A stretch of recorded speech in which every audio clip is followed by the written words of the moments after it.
You're about to learn what it takes to live free of fear, to finally feel confident in your work, and to step into your true authenticity as an artist.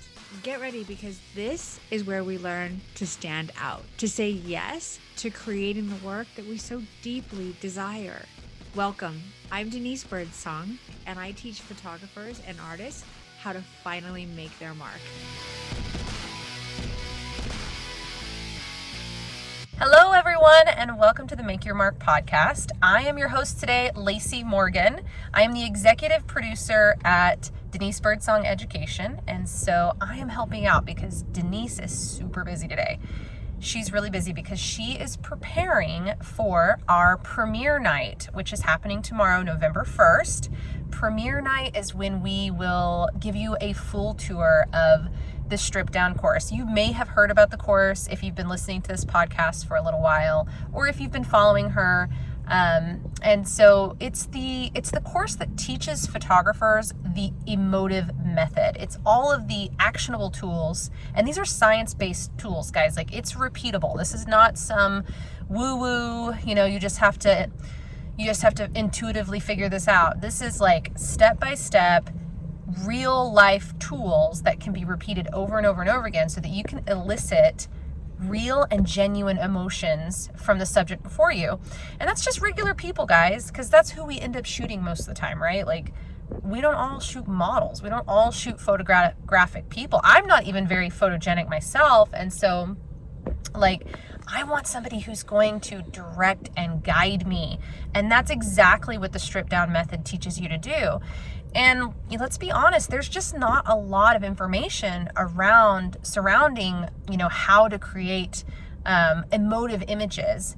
And so Denise is going to be giving you some insight into the course so that you have all of the information so you can decide if this is a really good fit for you. So I'm excited about that, but I want to talk a little bit about some of the things that have been going on this week. I want to recap on our crazy successful posing bootcamp. So if you have been listening for a while, you've heard us talk about Posing Bootcamp, and Posing Bootcamp is an absolutely free event. And it's actually still live. So the replay page is still live. You can catch this on replay. It's only going to be available for about a week. And during that week, you can go in and watch the full episodes of day 1 and day 2. And the interesting thing about Posing Bootcamp is it's different than anything else you may have experienced when it comes to posing. If you've ever watched a live posing demo, it's usually a photographer that shows you what I like to call do as I do method. So they're like, we do a pose like this, and then we do a pose like this, and you put the arms here.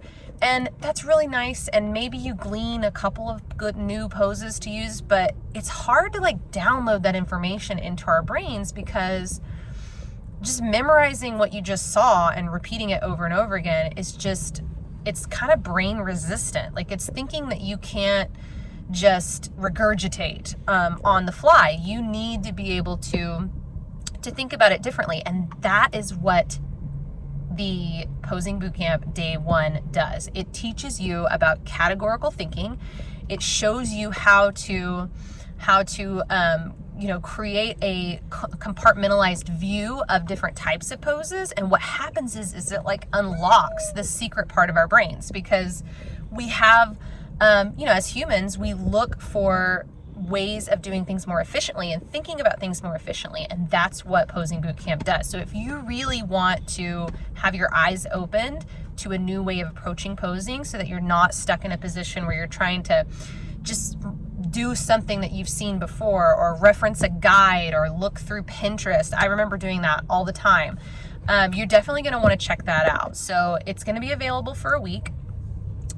Make sure to watch it. You can see it from the bio link on our Instagram, which is Denise Birdsong Photographer, and you can check it out. So be sure to do that. The other thing that I wanted to share with you today is that I hope, first of all, we're about to go trick-or-treating. I'm sure, if you're listening to this, it's going to be tomorrow, which is Monday, and everybody's trick-or-treating today. And so my kids are in the car, and we're just sort of waiting for the perfect time to get going with trick-or-treating. My daughter's a witch, And the rest of us were like we're not cool enough to even, the rest of us are not even cool enough to wear costumes, but my teenager is like really awesome. So she's completely dressed up in like the best costume. And we're getting ready to go like everyone else and trick or treat. And I wanted an opportunity to hop on here and talk to you guys a little bit about all the things that have been going on, but one thing in particular, which is vulnerability. And speaking of vulnerable, I'm going to be vulnerable for just a moment. Go ahead and open the door and tell your dad to grab brother. Okay. So I recently had a baby, and so he's not as cooperative. So I'm going to have my husband grab the baby so I can finish up my episode here. Vulnerability, right? Because I don't edit this podcast to make it perfect. So you guys are getting real life. The baby. Honey, can you go ahead and grab the baby so I can finish recording? Thank you. Real life, guys, real life. So one of the things that I wanted to talk about was, we get in this growth cycle where we start to feel like, we're not quite hitting the mark. Like there's things about our work or there's things about what we've created that just don't feel like exactly what you had envisioned. And that's happening to me. It's happened to lots of people. We put something together, we work really hard on a project or something that we've created, and it just doesn't meet our expectations. And we start to find discomfort in that. And we live in a world right now where we actually we shy away from discomfort. And while I think no one wants to have trauma or any of those kinds of things in our lives, but at the same time, there is a lot of growth in discomfort. There's a lot of learning in that place of not being quite where you want to be. And so you don't want to be the kind of person that tries something or puts together something or creates a project and has this really intricate vision for how it's supposed to turn out, only to find out that it's not exactly what you thought. And so you just pull back away from it altogether and you don't try anymore. And you're like, oh, this feels bad. I feel bad because I'm not doing as well as I thought, or I'm a failure, or so-and-so is better than me. And you just shut down. And then you stay in this place of failure mindset and imposter syndrome and all of that. And I want to challenge every single one of you to, when you start to feel that discomfort, I want you to actually stop, pull away from the emotional aspect of it, and think of it like data. This is data. So what is the data telling me? I put up an image or I put up a creation and it's not getting the attention that I thought, or whatever it may be. And I see now, what is it about that? How can I learn more from this? Get people's opinions, survey people, find out why your audience didn't react to it, or why it didn't, it didn't quite meet your expectation, and figure out what that is, and then dig at it, and then learn from it, and then try again. We have to be uncomfortable to do that. We have to face the fray. You have to walk boldly into the storm of discomfort. You can't sit back and do that. You have to be able to withstand that discomfort, or you'll never grow. You'll never get any better. And so my daughter is getting ready to stand some discomfort because she's making jokes while I'm recording my podcast.